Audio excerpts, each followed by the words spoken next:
తెలంగాణలో ఎమ్మెల్యేల అనర్హత పిటిషన్పై హైకోర్టు విచారించింది. ఎమ్మెల్యే దానం నాగేందర్, కడియం శ్రీహరి, తెల్ల వెంకట్రావులపై అనర్హత వేటు వేసే విధంగా స్పీకర్కు ఆదేశాలు ఇవ్వాలని పిటిషనర్ తరపు న్యాయవాది కోర్టును కోరారు. తదుపరి విచారణ ఆగస్టు 1కి వాయిదా వేసింది రాష్ట్ర ఉన్నత న్యాయస్థానం. అటు పిటిషనర్ తరపున లాయర్ గండ్ర మోహన్ రావు వాదనలు వినిపించారు. స్పీకర్కు ఫిర్యాదు చేసిన 3 ఎమ్మెల్యేలపై ఎలాంటి చర్యలు తీసుకోలేదని కోర్టుకు తెలిపారు.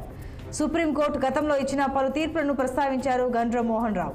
బీఆర్ఎస్ ఎమ్మెల్యేలుగా గెలిచిన దానం నాగేందర్, కడియం శ్రీహరి, తెల్ల వెంకట్రావుపై అనర్హత వేటు వేసేలా స్పీకర్కు ఉత్తర్వులు ఇవ్వాలంటూ బీఆర్ఎస్ ఎమ్మెల్యేలు పాడి కౌశిక్ రెడ్డి, కేపీ వివేకానంద ఇతరులు వేరువేరుగా పిటిషన్లు దాఖలు చేసిన సంగతి తెలిసిందే.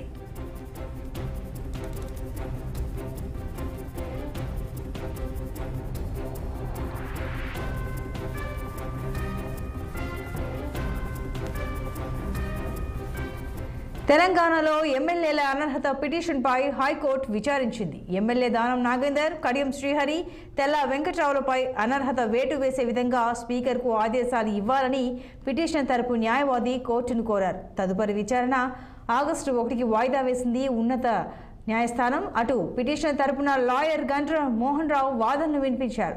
స్పీకర్కు ఫిర్యాదు చేసిన 3 ఎమ్మెల్యేలపై ఎలాంటి చర్యలు తీసుకోలేదని కోర్టుకు తెలిపారు ఆయన. సుప్రీంకోర్టు గతంలో ఇచ్చిన పలు తీర్పులను ప్రస్తావించారు గండ్ర మోహన్ రావు.